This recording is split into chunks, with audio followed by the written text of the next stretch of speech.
everyone, it's great to see you. I am up by our front entrance and we are going to start decorating for the holidays, and we're starting today with the 3 pots in front of you. So in one of my last videos I had showed you how we were moving the conifers in as centerpieces here, and I used the bag and the pot method. I'll link that video below in case you haven't had a chance to look at it. But now that we have this basic part done, it's time to make them look beautiful.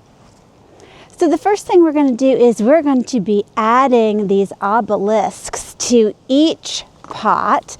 And these are ones that I found on Amazon.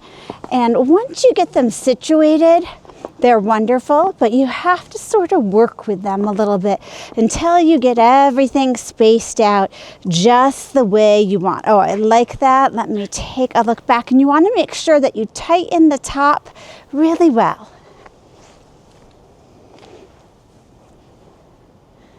Okay. Let me get the pot a little more even. One of the tricky things is making sure it's straight. Okay, that looks pretty good. And I'll link these below also. I had 2 different sizes and I tried both sizes and I decided to go with a larger size. I just think it'll be a little bit more showy, and sometimes for the holidays we're looking for that beautiful impact. Okay. And then our last one here, and these are just sticking into the dirt. Now, hopefully in the next couple weeks, these will probably actually freeze right into the dirt. So you do want to make sure you get them in the place you want them before it's frozen. And if your dirt is already frozen, go in, boil your tea kettle, and dump some boiling water on the plain dirt. It'll free it up a bit. Okay, let me see how that looks. Okay, I'm just going to move this one a little bit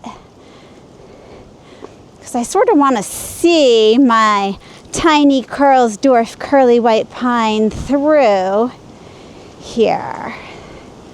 Okay, there we go. Oh, it is so windy and cold today. Now, this I really like. We need to cover the bottom because I have a little bit of my bag sticking up and the dirt there. I'm going to get some of those Christmas balls and loop them around. Now, these are plastic. Good thing, because I just stepped on one and broke it. But if it's plastic, it's not the end of the world. And you want to make sure that you have landscape pins so that they don't blow away.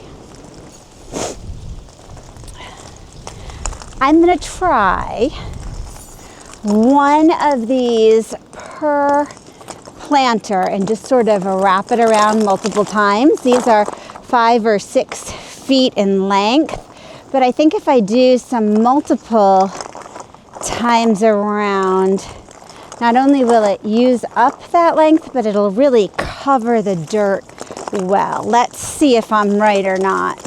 I can always cut them smaller too. Who knows? When I was at TJ Maxx or Marshall's the other day, they had these in red and pink, and they looked so pretty. They would have been perfect for Valentine's Day.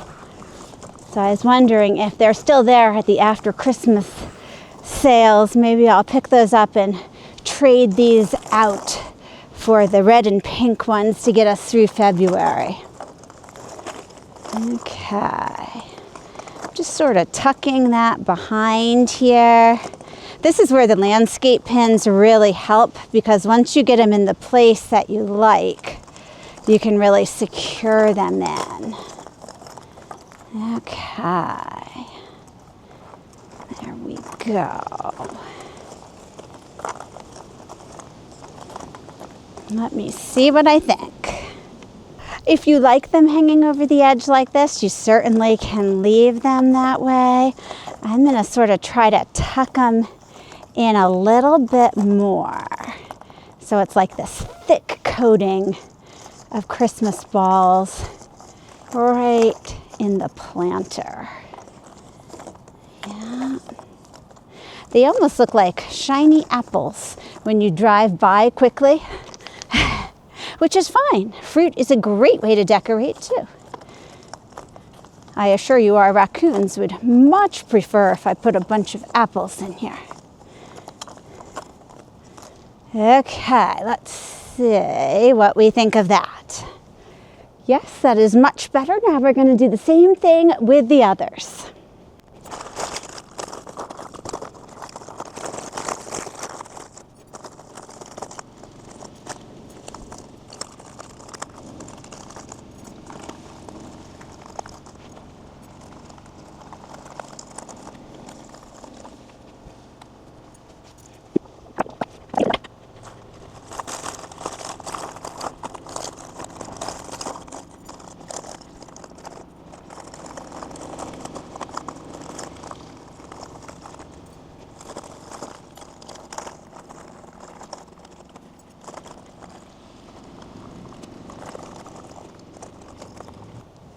So far, so good. I really like how this is looking. The little conifers, all these three different types of white pines, are just adorable. And I think this, they're small still. So we sort of need to set them off as looking so cute. Okay, let's see here. So in these boxes, I have some solar powered lights. And I am going to be stringing these lights. They're fairy lights. Each of the sets is 100 fairy lights. It doesn't say how long it is in length, just that it's 100 fairy lights. So hopefully it's enough.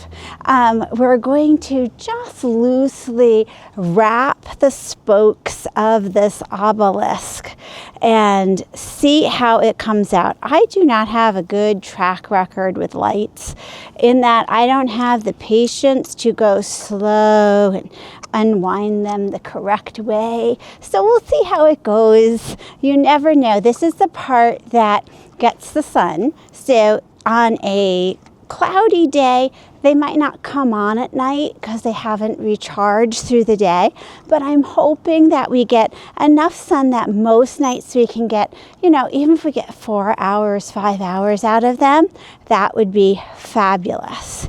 So the first thing I need to do is figure out where we're starting.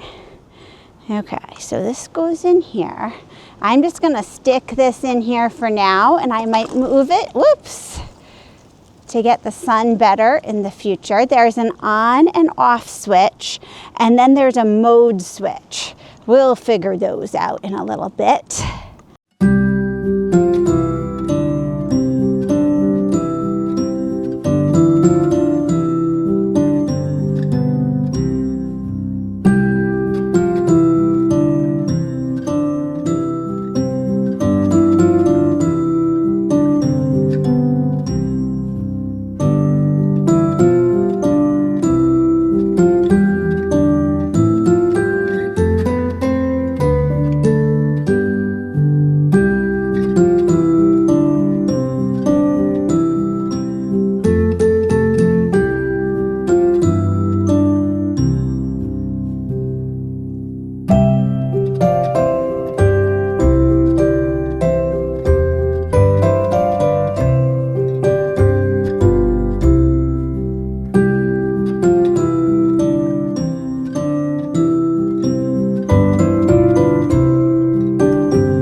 So we have finished the lights here. Dan was so helpful helping me get them all straightened out, and it was a bit more of a project than I had thought, but I plan to leave these on the obelisks even through the summer. Little fairy lights, they just add a little nighttime dimension to your garden. So fortunately, we won't have to take them off again, which is a good thing.